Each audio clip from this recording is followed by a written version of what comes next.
Good morning, everyone. I wish we weren't wearing masks so we could see how exciting it is to come before you today with Joe Biden having the tremendous mandate that he has, and that uh, pretty soon the hyphen will be gone from Vice President to President-elect Joe Biden. It's a happy day for our country because Joe Biden is a unifier, because he is determined to bring people together, because he respects all points of view, and as he has said, I ran as a Democrat, I'll govern as president for all of the people, whether they voted for me or not. So I am so officially pleased with the outcome that is imminent, and also personally delighted because of the quality and caliber of leadership that Joe Biden will provide. This morning, it is clear that the Biden-Harris ticket will win the White House. His election is historic, propelled by the biggest vote ever in the history of our country, 73.8 million and counting Americans, the most votes ever received by any presidential ticket in history. President-elect Biden has a strong mandate to lead, and it will have a strong Democratic House with him and many Democrats in the Senate. This has been a life or death fight for the fate of our democracy, as he says, the soul of our country. We did not win every battle in the House, but we did win the war. In 2018, we won 40 seats, 30 or 31 of them in districts where Trump had won before. They were in Trump districts.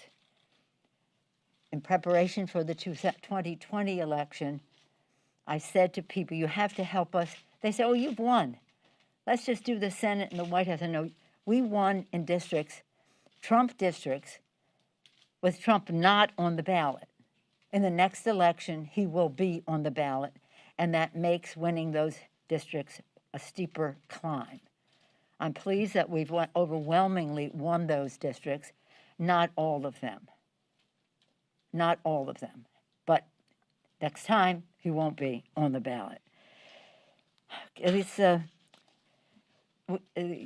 one of the reasons we were able to win so many seats was because of the caliber of leadership of our members. Some of them won, a few did not, all of them excellent.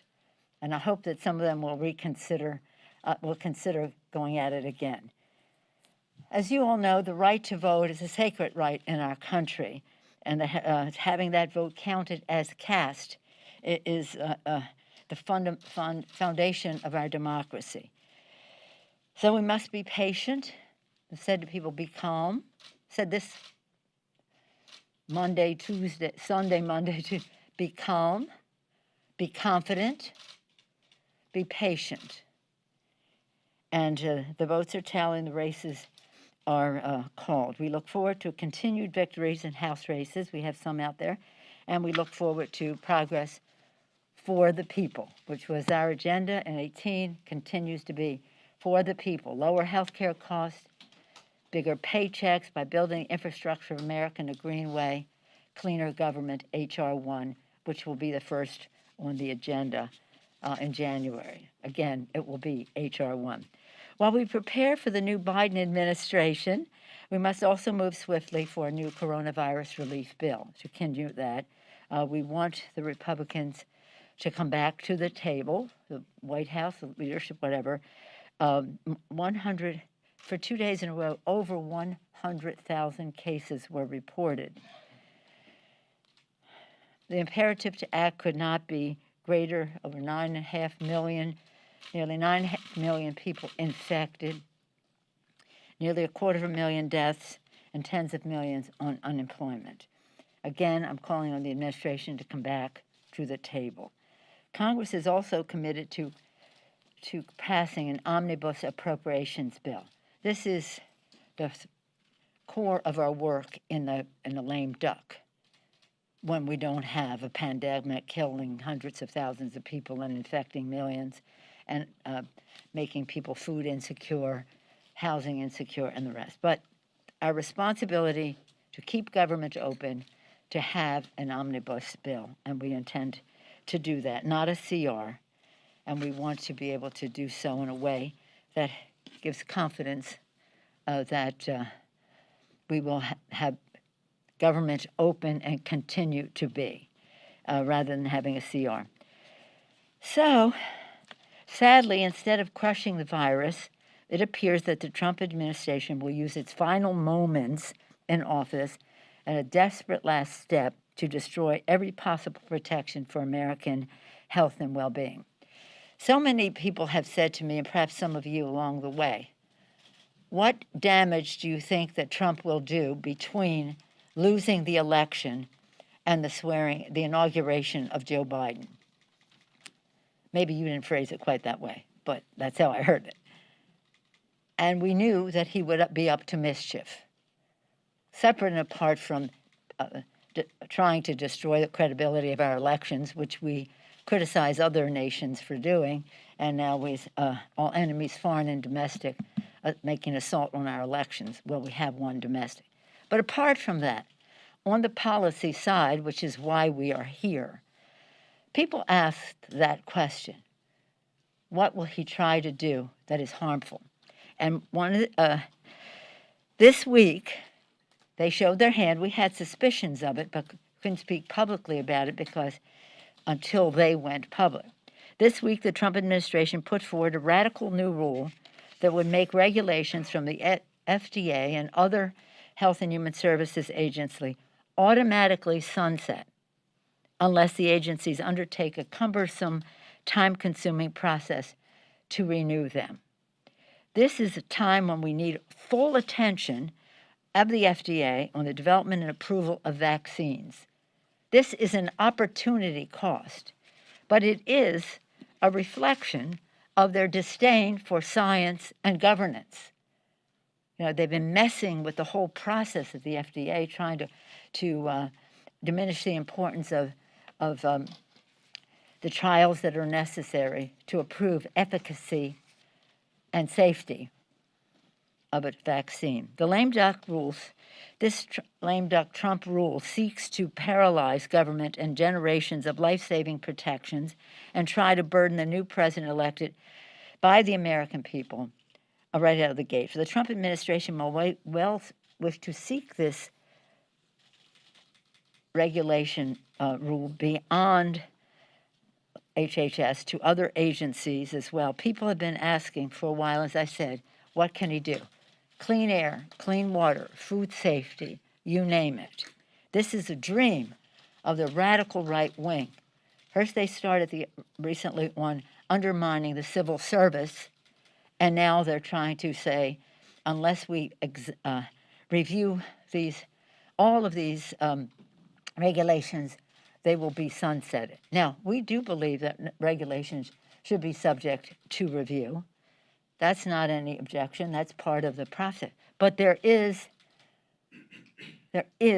a way to do it, and the way to do it is not to first zero in on the FDA at a time when we're trying to achieve a vaccine for the people. And this is the work of the Energy and Commerce Committee, and that's why I'm so glad and honored by the presence of the distinguished chair of the Energy and Commerce Committee. You'll hear from him about this. I refer you to the National Register of November 4th, the day after the election. They put this destructive rule in the congressional record. More from our distinguished chair. Thank you, Mr. Pallone, for coming down to be here for this conversation, which is very important to the health and well-being of the American people, with a respect for science, for governance, especially at a time of pandemic when the FDA should be focusing on a vaccine and not on a Heritage Foundation agenda. Mr. Chairman. Thank you, Madam Speaker. And let me say, like you, and I think like all Democrats, and I think most Americans, it's a very happy day because we do believe it's quite clear that Joe Biden and Kamala Harris will be our next president and vice president. And so we can't help but be happy about that, as the Speaker obviously is, and I am. But I just also want to commend the speaker for still stressing so much that we have to crush this virus, which she has been saying now for so many months. And of course, you know, I think the last time I was here with her, we talked about the need for robust national testing, tracing, and treatment, which is in the HEROES Act, and which she kept insisting on as she negotiated with the White House. She realizes, I think as most of us do, that we're never going to get the economy back on foot. We're never going to create jobs, and we're never going to make this country strong again unless we can crush the virus. And she's just, you know, like a laser beam, keeps insisting that that's so crucial. And as she mentioned, you know, the numbers, the virus continues to spread. I mean, yesterday, more than 116,000 Americans contracted COVID-19. It was a one-day record since the pandemic began. So when the speaker says that this has to be crushed, it's because it's part of the reason is because it's getting worse, and we have to address it. And the sad thing, and that's, you know, kind of my role here today, is to get into more specifics about what the Trump administration is doing, what President Trump is doing in this lame duck in these last few months, is exactly the opposite. In other words, rather than trying to help with the scientists, with the health experts, with those career servants who have been helping us try to come up with a response to this virus, he's trying to undermine it all. He's trying to make it more difficult for us to crush the virus. He's making it more difficult for those health experts to speak out and to even be there at all to help with this effort. And that is so unfortunate. He's moving in the exact opposite direction of what the speaker and most people say we need in order to crush this virus. And so I just wanted to talk a little bit about these two things that the speaker mentioned. One is this executive order threatening the civil service employees. A lot of the people who are helping us within HHS and other agencies are career civil servants. And he issued this last-ditch effort to fire career civil servants on October 21st, this executive order. And, you know, this includes people at the FDA and the CDC, as the speaker mentioned, and basically says that over the next month or so, the president and his administration could put out a new schedule classifying career civil servants, for example, somebody like Dr. Fauci, as essentially non-civil service employees who could be fired. You remember that at one of his rallies just before the election, he suggested that he might fire Fauci after the election. Dr. Fauci is an example of the type of person who could be fired under this executive order and possibly even be replaced by people like Dr. Atlas, who are not qualified, you know, to actually deal with this virus effectively because of their lack of background or the policies. And all of this before he leaves office on January 19th. Now, some said, well, is he really going to fire these people? I don't know. But the very fact that this is in place is a threat, right? So in other words, it's either I'm going to fire them or I'm going to threaten them with the fact that if they speak out and do things contrary to what I want to do with regard to COVID-19, then they'll know that they might lose their job. They might lose their civil service job. So in effect, it's really basically the same thing. Then the other one is that the speaker mentioned is this rule change that was put in place. He issued a proposed rule just this Wednesday that could be finalized, my understanding, by early December. And what that says is that there's something like 2,500 regulations within Health and Human Services. This is particular to Health and Human Services, but we may see it with other things, that says that if any regulation has been around for more than 10 years, then you have a period of time to justify it. Otherwise, it expires and sunsets. Now, these are all regulations that deal with, food safety,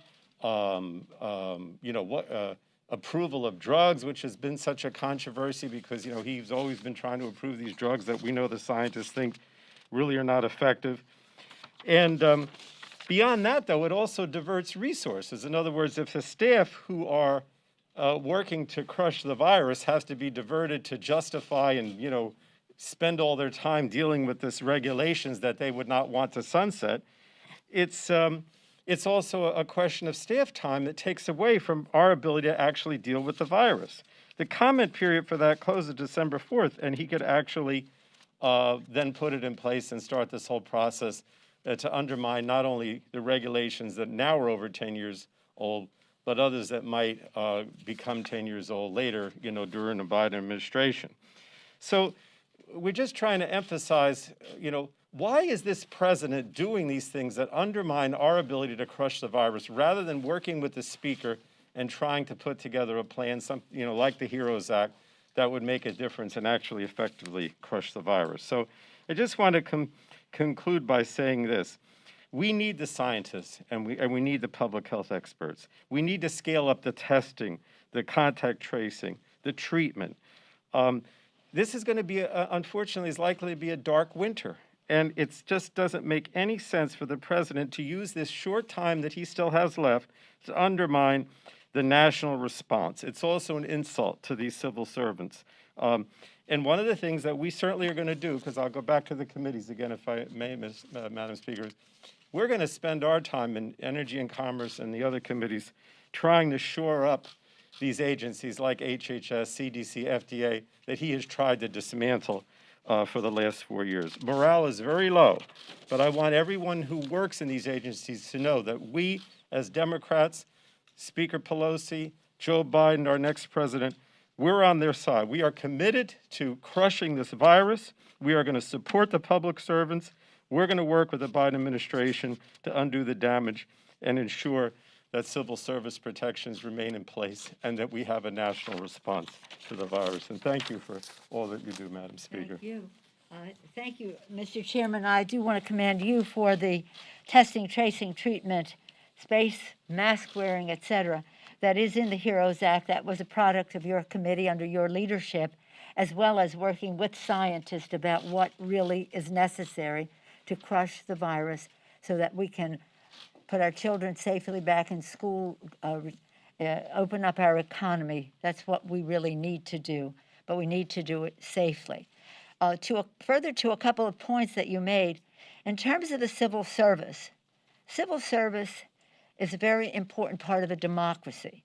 It takes the politics out of the performance of civil servants. It is about public service being a noble calling. But if those civil servants are directed by political appointees to make certain scientific decisions or else they will lose their jobs, that undermines the purpose of safety and efficacy in terms of FDA, but also the health and well-being of the American people. I want to commend Peter Marks, the head of one of the centers at the FDA, for an important op-ed he had, I think about a week ago, talking about how the scientists were going to stick with a plan to do this in a way that gives people confidence in the vaccine that would come forward, because the vaccine is only as effective as its merit, of course, but also how people will take it. The vaccine is a big hope for us, but it's not the only way for us to stop the spread of the virus, but it is an essential way for us to curtail the further spread. So again, I thank you for your leadership in that regard, and the idea that you referenced until January 19th is the date that they want this all done by, January 19th. Can it be undone? Yes, but it takes a great deal of time and effort to undo, which took a lot of time and effort to make matters worse in terms of approvals and et cetera at the FDA. So with that, I'm pleased to take any questions. Jared? Madam Speaker, you opened by talking about this big win that it appears Joe Biden might have in the popular vote and so forth. Yeah. But in that same election, in that same environment, you're going to end up losing seats off your majority. Yeah. What does that tell you about what the American people want from their Congress? We lost a few seats, but as I said, we won those seats in Trump districts. He wasn't on the ballot. He is now. I think that what happened with the Democrats for Congress across the country helped contribute to the Biden success. So we're very proud to be part of that mandate. Very proud of that. Would I rather have, while I have the utmost respect for the members whose districts were almost insurmountable with Trump on the ballot, I do believe that we'll be with Biden in the White House and a Democratic Congress, and hopefully a Democratic Senate, we'll see in January, we'll be able to do great things for the American people. As I said, we've lost some battles, but we won the war. We have the gavel. We have the gavel. You don't see any sort of policy or any kind of corrective message from the American people there at all? No, I do think that we should always be evaluating and respecting what the people have to say. I myself think that, and I've said this to the members over and over again, income inequality, the disparities in income and equity in our country must be addressed, and everybody must be at the table to do that. That's something that Chairman Pallone has worked on from the perspective of New Jersey and his committee. So we have to go to that place. People are concerned about the threat to their jobs from technology, from trade, from other people, just newcomers to our country, and we have to show them this is not a zero-sum game. Somebody's success here is not taking away from your success there. So I see this as a tremendous opportunity where people are respectful of people's opinions, the diversity of opinion, and again, some members had some concerns about what happened in their district, but most of the people expressed those concerns won. Most of them won. And we had no opportunity cost spreading a wide net. I was disappointed that we didn't win some seats in Texas. I'll be very honest about that. But nonetheless, we're paving the way. We're paving the way. We made our investments. We've won we held the House. That was our goal. If we could win more, that would be good. We're still in the hunt on a number of seats right now. So we can have this conversation probably next week with some numbers. But for right now, safely, the gavel is in the hands of the Democrats. Safely, we have the prospect momentarily, if not happening while we're here, of President-elect Joe Biden, Vice President-elect Kamala Harris. Yes, Ted. Good morning, thank you. How do you address with a more You guys narrow... always get the front seats here. I don't know. I was in the back a few weeks ago. Oh, okay. But how do you, with a more narrow majority, how do you address, and this is something I asked you about last week, some of these philosophical differences in your caucus, when obviously it's going to be more to the left, and from a governing standpoint, if you're going to get something done with the Senate, regardless if it's DRR or the White House, that legislation has to be more in the middle. How do you sort that out with these pressure points at both ends of your caucus? Well, let's just say this. It's not both ends of our caucus.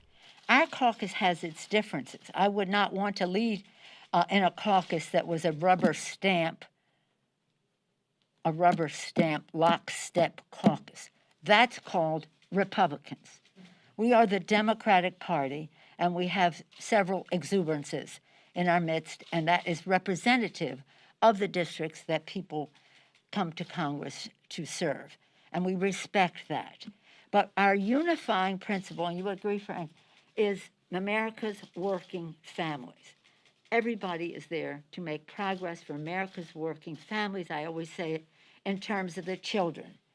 Our children, their health, their education, the economic security of their families, a safe, healthy environment in which they can thrive, including from gun violence, and a world at peace in which they can reach their fulfillment.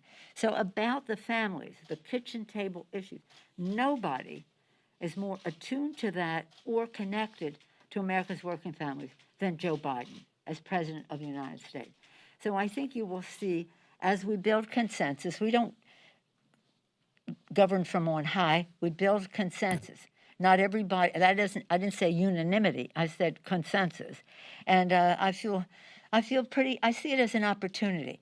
I do say, and I have said publicly, I represent San Francisco very proudly, and some issues that would be wonderful in my district are just not winning issues other places in the country that we have to win. That doesn't mean we curb our enthusiasm for our boldest progressive agenda, but it does mean that we recognize if we're going to win in other places in the country, common ground with the respectful of what works in my district for me, but and other members in their districts, but also respectful for how it works for members in their district. And Frank has a variety of points of view in New Jersey. Did you want to speak to that? Well, I mean, I think you could maybe use New Jersey as an example of what the speaker is saying, right? In other words, we had four frontline members who basically over the last two election cycles took back Republican districts for Democrats. These were Republican districts. You know, you look at the NCIC or whatever performance, they leaned Republican by anywhere from 2 to 5 or 6%. And over the last two election cycles, we captured them. Would I have liked to have, Jeff Van Drew lose? And he may still lose, actually. He may still lose. There's a path. Sure, and then that would have been a net gain. It may still happen. But I take pride in the fact that we were able to keep these four frontliners that took Republican seats over the last two cycles to contribute to a Democratic majority. So, we stand here today, I stand here today with the speaker. Joe Biden is going to be president. We retain our majority. We've reelected, and using New Jersey again, a lot of these members in districts that were for Trump in the past. So we're very proud of the fact of our success, and we have more opportunity now because we have the White House as well as the House, and maybe even the Senate, depending on what happens in Georgia. But there's not tension here inside the caucus at all? Welcome to my world. We always have, we always have a beautiful dynamism in our caucus. But no, I think people are. Some people. I would say we have a healthy difference of opinion within our caucus, but not in any way to be problematic in how we legislate. What the conversation was about, what is the winning message outside, and the message in the districts that we have to win is the message that unifies us, a message for America's working families, and everybody knows that. Yes, sir. I'm just wondering. The gentleman behind. Okay. He had his hand up.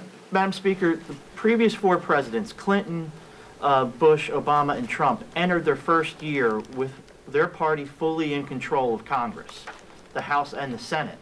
How much do you have to trim back the ambition, knowing that at best it's a 50-50 Senate, and some think that the Republicans are favored in Georgia, and you'll still have Majority Leader McConnell? Well, I'm, how many times have you heard me quote Lincoln? Public sentiment is everything. With it, you can accomplish almost anything. Without it, practically nothing. And that is what I think is going to save the day. The public wants the virus to be crushed. They want the economy to reopen. They want children to go to school safely. The public wants a big jobs bill. And I don't care if you're in a San Francisco, Michigan, Alabama, wherever it is, people want jobs. They want jobs. And that is, when we talk about the health and well-being of the American people, job security is an important factor of health for those people. So as we go forward with a infrastructure bill, that is usually not partisan. It isn't partisan. And we're going to blanket the country with a Build Back Better, as Joe Biden calls it. We called it Moving America Forward. We have a great deal in common between those two agendas. And we think that, when we did for the people, remember we did that in 2018, we weren't looking for a fight for lower the cost of prescription drugs. The president said he would do that. He said he was going to negotiate like crazy to lower the cost of prescriptions by having negotiation. I'm going to fight like crazy for negotiated prices. Okay, he didn't, but he said that, and that was common ground. He said he wanted to build the infrastructure of America. Every conversation I had with him, starting and congratulating him, and then after that, every conversation before he was president and in months after, I want to build the infrastructure, I want to build the infrastructure, until it came time to make the tough decisions about paying for it and the rest, and then he stomped out of the room. So those were two areas that he had espoused in the campaign. So we weren't, as again, we were looking for what the most impactful initiatives to affect people in their kitchen table issues, the cost of health care, et cetera. Preserving the pre-existing condition benefit. How many times did you talk about that? Never did anything about it. Healthcare, climate change, So immigration. I think that, look, the Republicans are taking a lot of time saying how much they support the pre-existing medical condition. Well, let's just see what the court does there, because that really, that will be, and that's Frank's purview as well, in terms of, you want to speak to the health issue?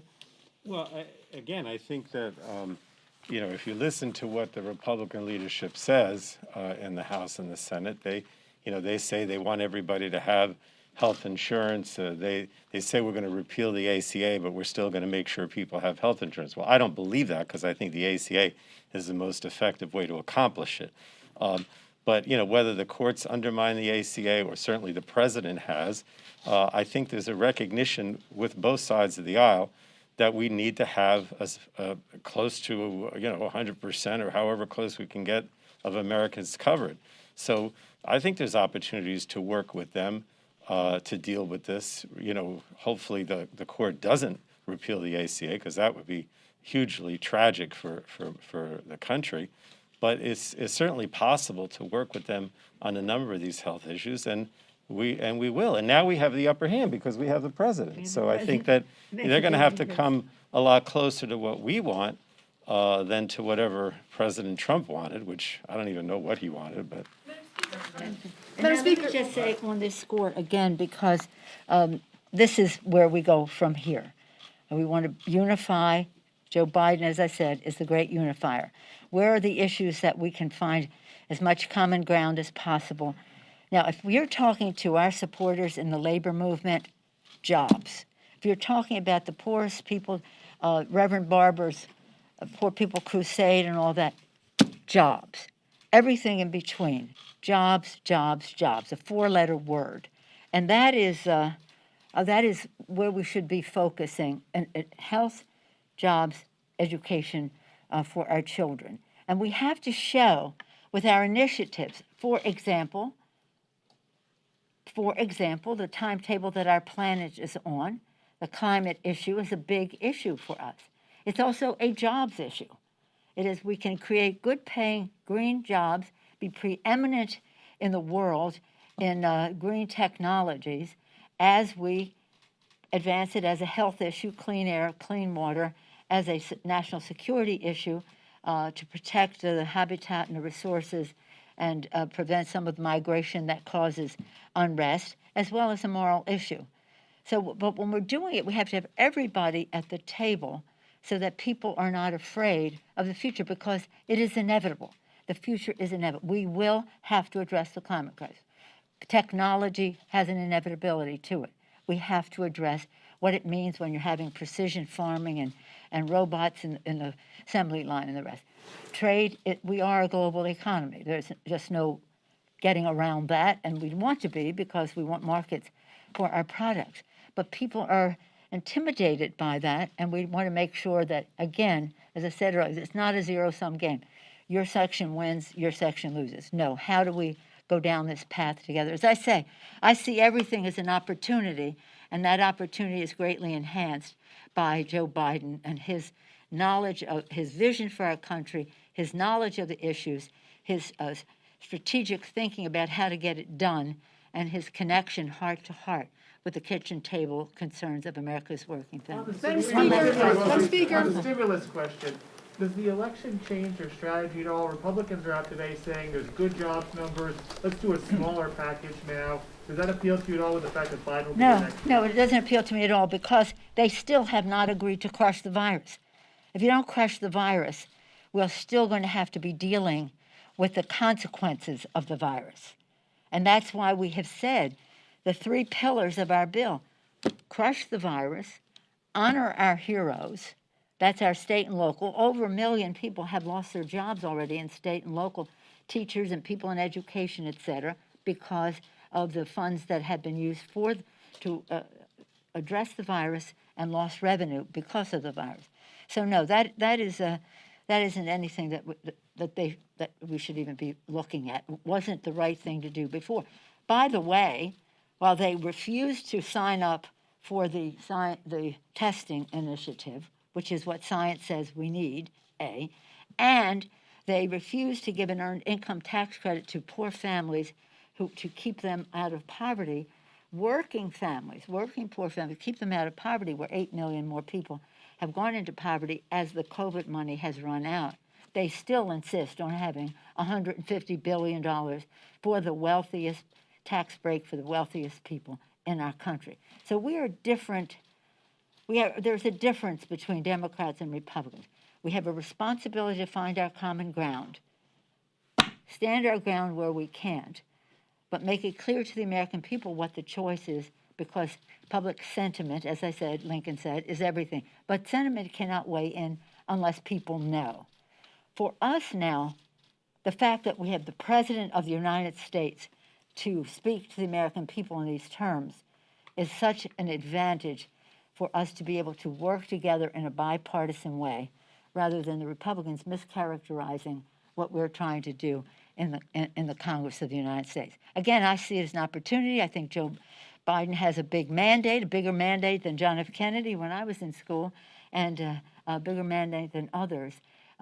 It's pretty exciting for the country, because he respects every single person in our country, certainly every single person who voted, and we respect all of them.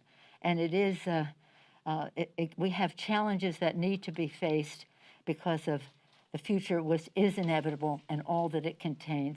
But we want people to know that the decisions about it start at the kitchen table and emanate out, not at the corporate boardroom and trickle down. Thank you all very much. Madam Speaker. Madam Speaker.